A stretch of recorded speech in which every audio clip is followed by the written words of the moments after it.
Creo que va a ser, puede ser muy rica la posibilidad del intercambio, así es que mi propuesta es que todas las compañeras y los compañeros que estén presentes, pues puedan ir participando, no importa que me interrumpan, porque yo a veces me voy de filo y aunque vea las manitas, luego se me olvida o a veces no las veo, entonces la propuesta es que podamos hacer la conversación, que abran sus micrófonos y que vayamos haciendo esta conversación de manera más colectiva.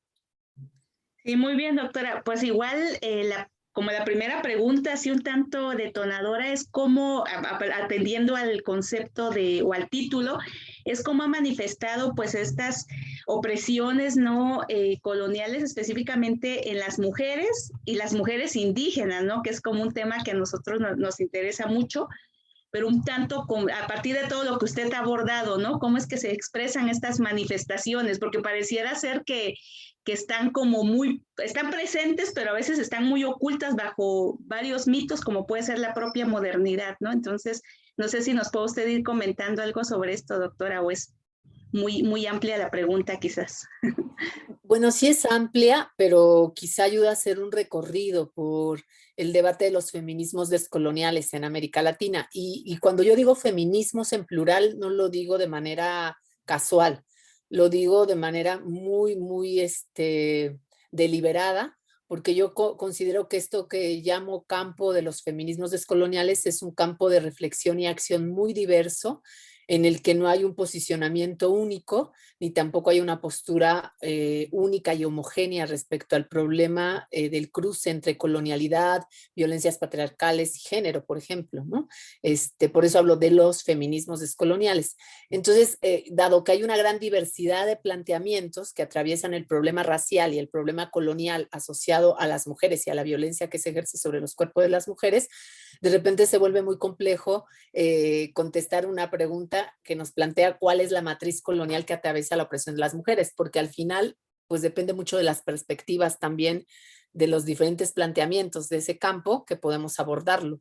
Particularmente yo lo que planteo y he planteado en otros momentos es que el problema colonial que inaugura el debate del pensamiento descolonial en general nos pone sobre la mesa de la discusión los patrones de dominación que se configuran a partir de la experiencia de conquista y colonización de nuestros territorios hace poco más de 500 años.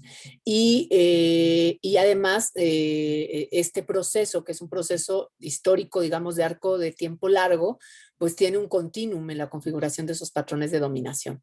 Ahora bien, cuando hablamos de cómo esos patrones de dominación están relacionados con los procesos de opresión de las mujeres, ahí la cosa se pone pues interesante, ¿no? Porque pareciera ser que estos patrones de dominación colonial, esta historia que conforma, diría, por ejemplo, Enrique Dussel, la herida primigenia, ¿no? Bueno, no lo dice tal cual, pero él habla justamente de la herida colonial, tiene una impronta y un sello sobre los cuerpos de las mujeres de manera muy específica.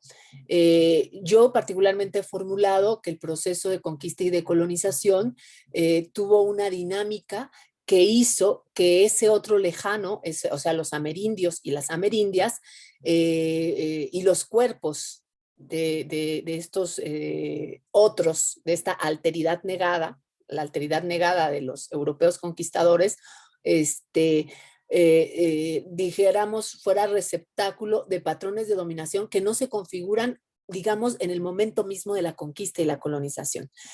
Antes de ese otro lejano, que somos nosotros, o sea, bueno, nosotros en el sentido de los pobladores y pobladoras de estos territorios hace 500 años, de tal manera que no somos nosotros, pero yo digo nosotros para referirnos a toda nuestra línea ancestral, antes de que esos otros lejanos, o que hubiera las posibilidades a partir de la empresa colonial de aplicar patrones de dominación, exclusión, de jerarquización y por lo tanto de estratificación racial contra esos otros, antes hubo experiencias dentro del mundo que hoy conocemos como Europa y de la Europa de la cristiandad, existieron unos otros cercanos sobre los cuales se aplicaron estos dispositivos. Hubo otros cuerpos cercanos a los conquistadores, a los europeos colonizadores, sobre los cuales ya se aplicaban ciertos patrones de dominación y sobre los cuales se aplicaban estrategias de subordinación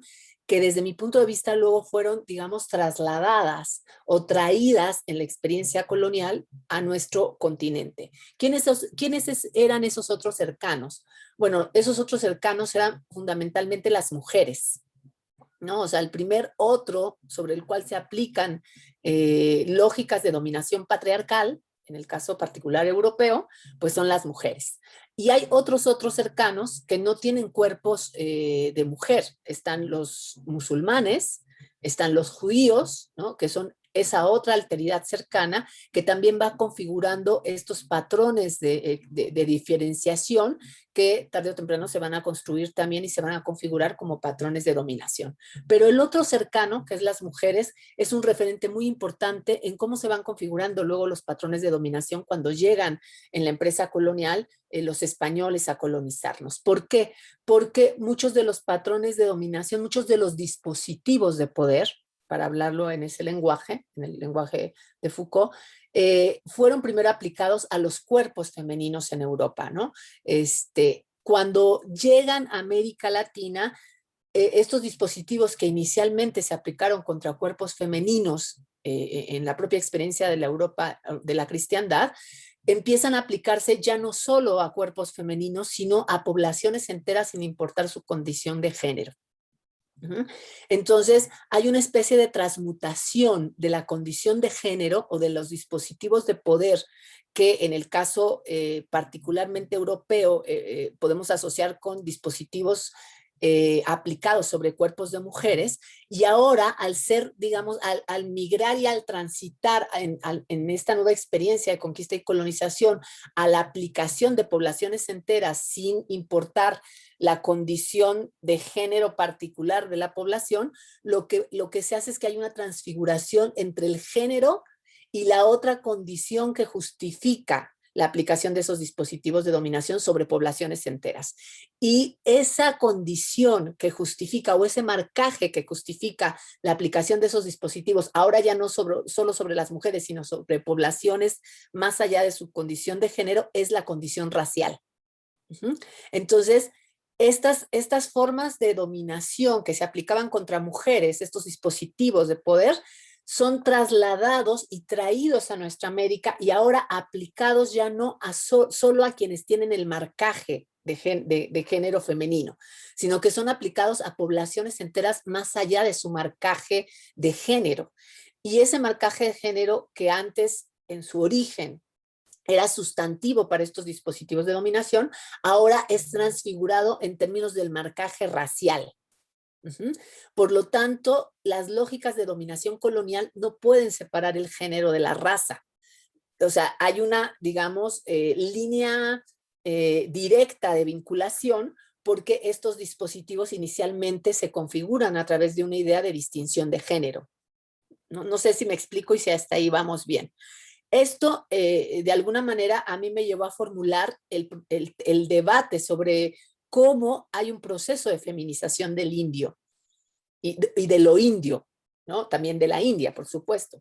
Este proceso de feminización no implica que lo indio se haga mujer o que la lógica de subordinación que hay sobre las mujeres sea abarcativa de todo. Lo que yo estoy planteando con la idea de la feminización de lo indio, fundamentalmente, es que hay un traslado de estos dispositivos de dominación que en su origen se aplicaban contra cuerpos femeninos y que después es aplicado contra toda una población más allá de su propia condición de género, pero sigue habiendo un marcaje, que es el marcaje racial. Entonces, hay un proceso de feminización del otro, de la otredad lejana, en la medida en que traslado esos dispositivos que en su origen sí están asociados a condiciones de género. Este es un elemento, aunque yo en realidad cuando hago esta formulación lo que hago es un recorrido también por los discursos teológicos del siglo XVI que nos ayudan a entender cómo se va vinculando al indio y cuando digo al indio me refiero a la India y a todo lo indio en general.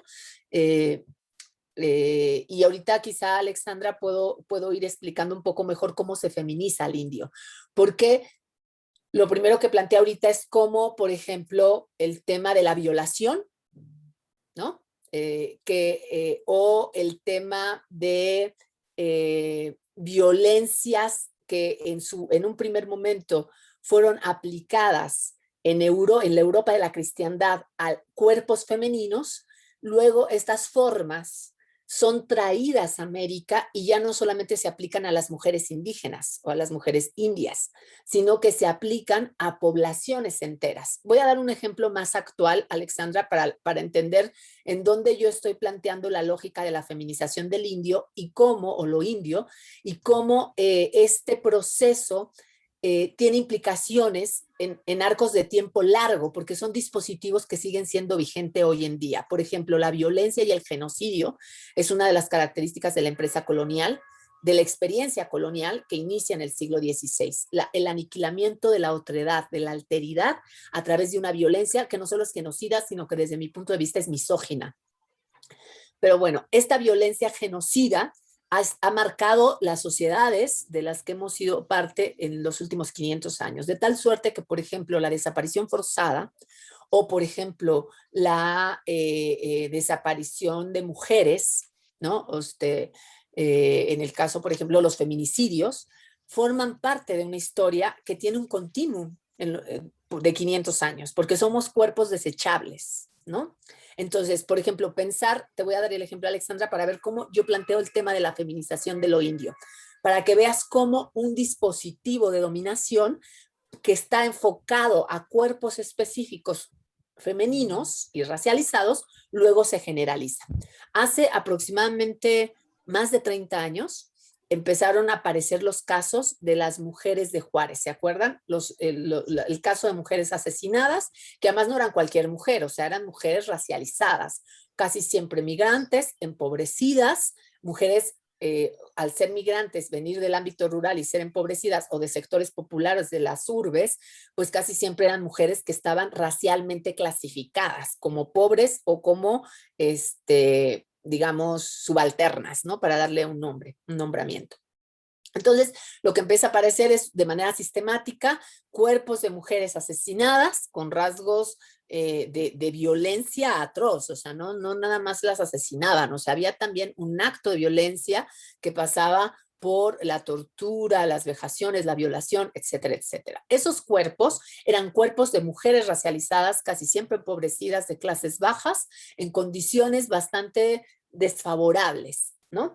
Esto fue una historia que duró bastantes años y más o menos 10 o 15 años después, por primera vez, aparecen en las noticias el caso de hombres racializados también, que aparecen muertos en lechería en el Estado de México. Pero pasaron aproximadamente como 10 años más o menos, no calculo porque yo no soy muy buena para establecer los tiempos, pero pasaron muchos años después de esta dinámica de feminicidios o bueno, de asesinatos de mujeres, que por primera vez empieza a aparecer un patrón que pareciera similar, donde aparecen varones. Ahora, esos varones también son hombres racializados.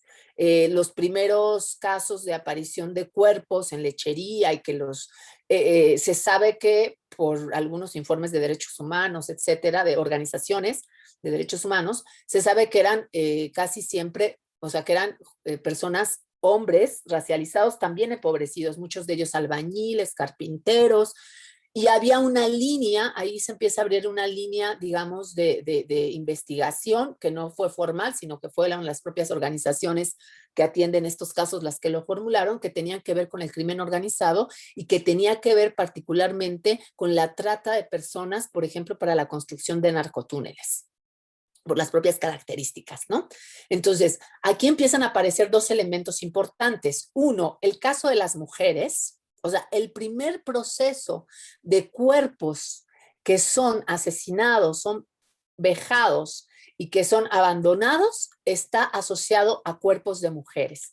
Años más tarde, esas formas y esos mecanismos y esos dispositivos empiezan a aplicarse ya no solo contra mujeres, sino contra cuerpos masculinos, y empieza a develar que hay toda una lógica de neoesclavitud, de nueva esclavitud, porque empieza a aparecer que son personas que al parecer pueden ser, una línea de investigación era que podían ser utilizados para los narcotúneles, es decir, personas secuestradas que luego asesinaban. Y después de eso, aproximadamente 10 o 15 años más tarde, empiezan a aparecer ahora la narrativa y las noticias de desaparición de gente en los trayectos entre Monterrey y Guadalajara, entre la zona norte. Cuando digo dispositivos, Alexandra, no estoy hablando de herramientas, estoy hablando de la violencia como un dispositivo de poder. Es decir, estoy hablando de todos estos mecanismos que se utilizan para imponer el proceso de dominación de una persona sobre otra o de un estado sobre sus poblaciones. ¿Sí me explico? Entonces, cuando digo dispositivos, me estoy refiriendo a todos los elementos que configuran esas formas de dominación, en términos de herramientas, en términos de formas, en términos de lógicas. Entonces, voy a seguir con el ejemplo para entender justo cuando yo hablo de cómo se transfieren estos dispositivos. Creo que lo que pasa entre las mujeres asesinadas en Ciudad Juárez, las muertas de Juárez, y lo que hoy está pasando con el tema de la desaparición forzada, nos habla de que hay un continuum y de cómo este patrón o este dispositivo de dominación tiene un continuum, ¿no? Entonces, hoy lo que vemos, por ejemplo, ya hace 15 o 10 años, a mí me tocó ver cómo el 10 de mayo llegaban madres, familiares de desaparecidos y desaparecidas al monumento a la Diana Cazadora, más bien, no es el monumento a la Revolución, en la Diana Cazadora, en el Ángel de la Independencia, perdón. Y la primera vez que yo las escuché a las madres y a las esposas, porque casi siempre son mujeres las que hacen las búsquedas, o sea, la mayoría son mujeres. Las narrativas eran las siguientes, era una mujer, madre, diciendo, mi esposo era médico, o sea, ya no estamos hablando de personas racializadas en términos de subalternizadas necesariamente, estamos hablando ya de personas con privilegios de blanquitud, ¿no? No necesariamente blancas, pero que, por ejemplo, el privilegio de blanquitud que te da ser profesionista, ¿no? Entonces, personas, por ejemplo, abogados, médicos, farmacéuticos, químicos, o sea, por ejemplo, no sé, comerciantes, ¿no? Que iban, por ejemplo, una narrativa que me recuerdo mucho de una señora porque me impactó, fue la primera que escuché, fue mi esposo iba con mis 2 hijos y mi sobrino en camino de Monterrey a Tamaulipas, haz de cuenta, no me acuerdo bien cuál era el trayecto, y nunca más volvimos a saber de ellos. Es decir, aquí, digamos, hay un continuum en el dispositivo, aunque los cuerpos sobre los cuales se ejerce esa violencia ya no son los mismos, porque ya pasamos de las mujeres de Juárez a personas racializadas, varones de clases bajas, rurales muchas veces, otras veces de las metrópolis que eran albañiles, carpinteros, a profesionistas que además tienen privilegios de blanquitud, ya sea por su mestizaje, por condiciones económicas, etcétera. Pero si se dan cuenta, hay un patrón que tiene que ver con la desaparición, con el asesinato y con el que todos estos cuerpos se volvieron cuerpos desechables. Entonces, cuando yo hablo, este es un ejemplo actual para mostrar también cómo en el proceso de conquista y colonización, lo que pasó es que la experiencia, antes de 1492, la experiencia de dominación de los hombres sobre las mujeres en la Europa de la cristiandad generó dispositivos de dominación sobre los cuerpos femeninos, que nosotros llamamos dispositivos patriarcales, ¿sí? Porque hablamos de un sistema donde hay una lógica de dominación de los hombres sobre las mujeres. Esos patrones o esos dispositivos de dominación, cuando viene el proceso de conquista y colonización, son utilizados ahora, pero contra otro tipo de población que ya no es exclusivamente femenina.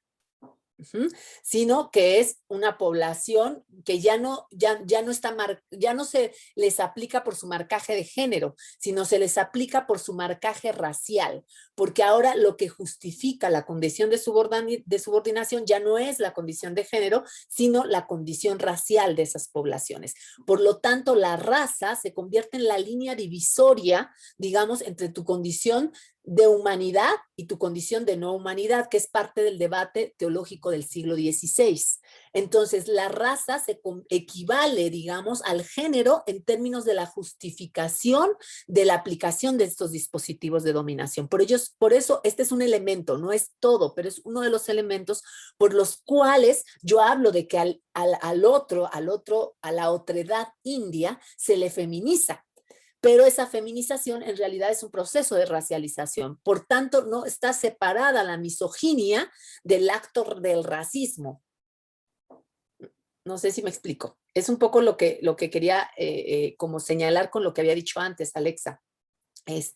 Y cada pregunta, si van a cortar la sesión o si podemos entrar nuevamente con el mismo link. Hasta donde entiendo, Carla, vamos a poder estar en tiempo corrido, ¿verdad?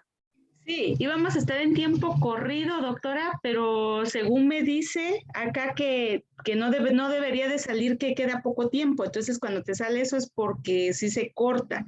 No sé a qué se deba esto, pero ya usted nos dice si podemos regresar otra vez al mismo link. Sí, no sé si se pueda. Yo como tecnológicamente soy bastante mala, no tengo idea, pero si es el mismo link podemos regresar. Más sí, bien se ustedes. puede. Ah, ok.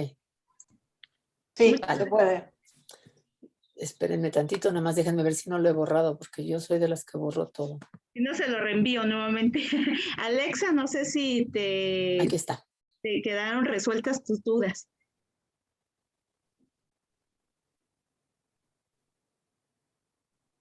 Alexa, ¿nos escuchas?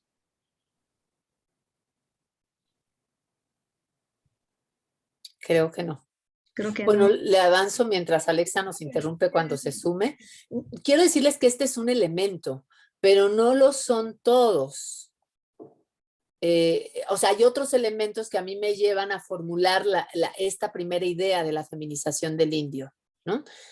O de lo indio más bien, porque yo lo que empiezo a hacer hace ya algunos años es a revisar los discursos teológicos del siglo XVI.